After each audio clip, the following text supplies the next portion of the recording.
Welcome to Techzine.tv. Welcome to a new episode of Techzine TV. We're still at HPE Discover, and now we're going to talk to Christine De Nardo. She's COO at the Olivia Newton-John Cancer Research Institute in Australia. We're going to talk about her storage battle she had. With me is, of course, my colleague, Sander.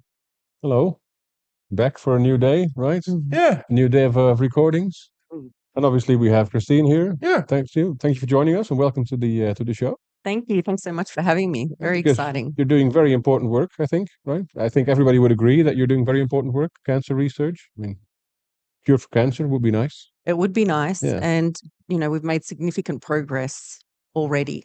But imagine what the future holds in terms of where to from Yeah. here. Yeah. And of course, as I say, cancer is everybody's problem. Nobody is,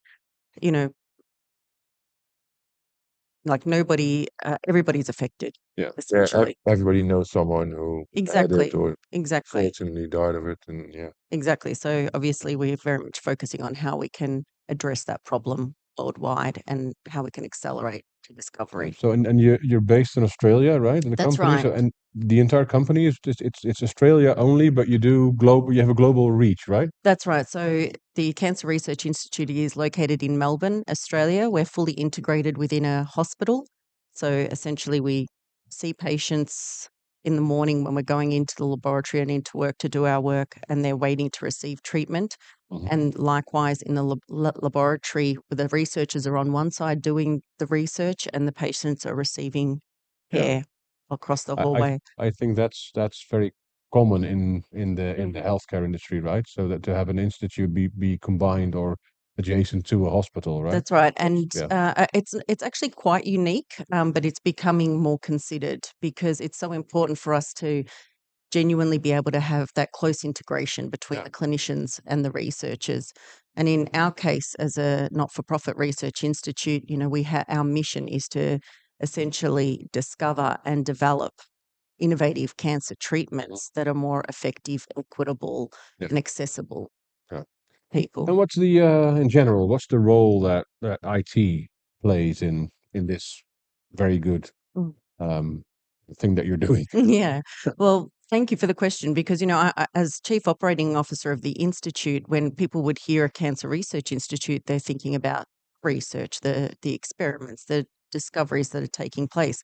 But the reality is it doesn't work in isolation. You need to have a strong operational foundation that wraps around and enables the research that's being done. Mhm. And also to make sure that the researchers are spending their time on that vital cancer research and not having to think about the research adjacent tasks. Yeah. So in our case, IT and our IT infrastructure is fundamental to that because in addition to the volumes of data that we obtain off our instruments and through our patient work and clinical trials, we also have a lot of research equipment and capabilities that run their own software and analysis. And so we need to be able to make sure that our security systems are in place Yeah. and that everything is working in the way it should. And also, I would imagine that the researchers don't have to ask IT all the time for, I don't know, I need more storage or I need more this or I need more that. But you need to have a sort of a self-service thing going on as well, I would imagine, right?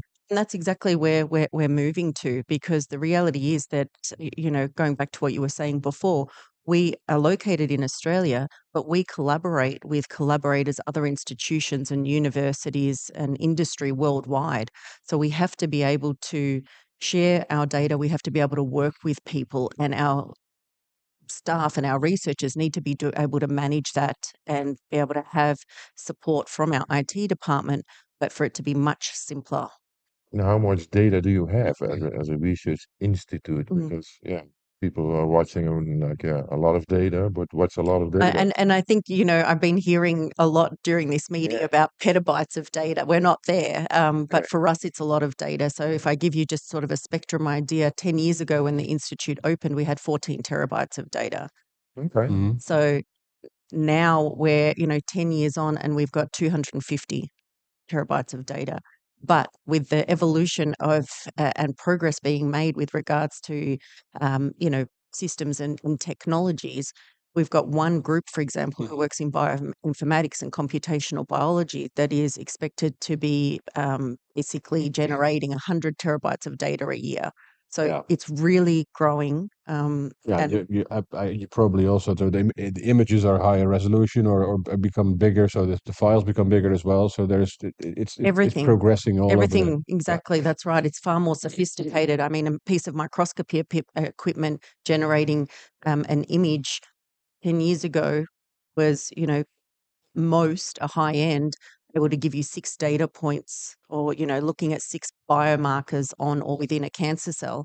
We now have a new piece of instrument that is essentially allowing us to look at 100 biomarkers, Yeah. and that's and more, and that's going to continue to grow. So And technology is increasing as well, exactly, probably. So yeah, that's going to generate more data as well. Well, exactly. and you also hear a lot nowadays about using AI in these Mm. because I've I've been told by other companies Mm. that AI is actually better at tracking the growth of a tumor Mm. than specialists are because but for that to actually work you need a lot of data You need the data. because otherwise you can't train it, That's right? right. That's Yeah. right. And that's why for us, data is foundational, but also to be able to have the capabilities of AI to unlock that data and to be able to allow us to, gain that knowledge from these rich data sets more readily. And you use the data only in Australia or also with researchers across the globe that you're working together with or collaborate with? Yeah, so we obviously we store our data primarily in Australia, and obviously we have cloud capabilities to be able to share data. But we do share data with our collaborators because, again, we need to have the world's best minds on the biggest problems. So we are sharing data and then working on those data sets Yeah, together. and you don't want to do things twice that you don't have to do No. twice, right? Because even though solving the cancer problem is a long-term thing, time is still of the essence, right? So if Exactly. a researcher doesn't have to spend his time on something that somebody else across the globe already solved, then why would he, right? That's right. And I think that so it's integral for us to be able to collaborate and do that seamlessly, you Yeah. know? Yeah. So let's talk about the HPE partnership because we're here at HPE Discover, obviously, Yes, and yeah. so for a reason, I think. Mhm. So what's how did you end up and what? So you have some Alletra storage, I think, right? Yes. That's Yeah. the main thing that we're discussing. That's right. Yeah. How did you end up uh, sort of for going for that? Yes. So a great question. And so basically, it started when I joined the institute, and I understood that our current storage solution was essentially near end of life. It was slow, reaching capacity, and it just wasn't. It was difficult to manage. And being a not-for-profit institute, we don't have multi-level, multi-person teams. We really need to think about making things as simple as possible, but also to be able to make sure that the solution that we have today can grow with us into the future. That's good. Just for Yeah. reference, how big is your IT team? If Yeah, so we have 3 people Three in the people. IT team at the moment. And you have 120 people in We have Institute. 120 people plus as in located in Mm-hmm. the institute, employees, and we have 50 students on top of that any one time, plus an additional 60 um, Yeah, colla- okay. That's still quite a Collaborators. still quite a big sort of company or Yes, sorry, it is. institute in Yes, Yeah. this it is. case. So we have quite a lot that goes on, and also just because of their machinery and their technologies, research technologies that we need to be able to maintain and keep. Yeah, Storage was a challenge for you then in the past? huge, Are there more huge challenges challenges. or? Yeah, so I mean, there's always challenges. I think the storage aspect was one of our bigger challenges at that time, and we feel like we've now solved that with this HPE Alletra storage solution. Also tapped in with Qumulo so that we can really leverage the hybrid Yeah, infrastructure. Qumulo is the cloud data platform, right? That's right. And Yes. that's what you use to connect with people all across the globe. Yeah, so that's what we're starting to do now. And that was really important for us because previously we'd only had on-prem storage. Yeah, So, and this is also so this is also a first step towards broader vision towards the future when it comes to IT. absolutely. And so for us, this is just us getting the foundations right, because unless you have a strong house, you can't begin to build.